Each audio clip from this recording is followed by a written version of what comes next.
मराठीमध्ये आपल्या सर्वांचं स्वागत आहे. कापसापेक्षा मका शेती फायद्याची, ते कसं?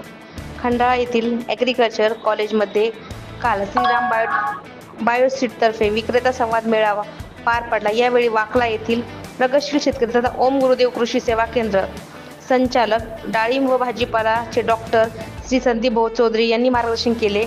त्यांनी 1995 ते 2010 सलग 15 वर्ष स्वतःची शेती करून आणि विशेष म्हणजे द्राक्ष डाळिंब या पिकामध्ये एक चांगला उत्पादन घेऊन यांनी आपल्या परिसरात फळ शेती लोक आकर्षित केले आहे.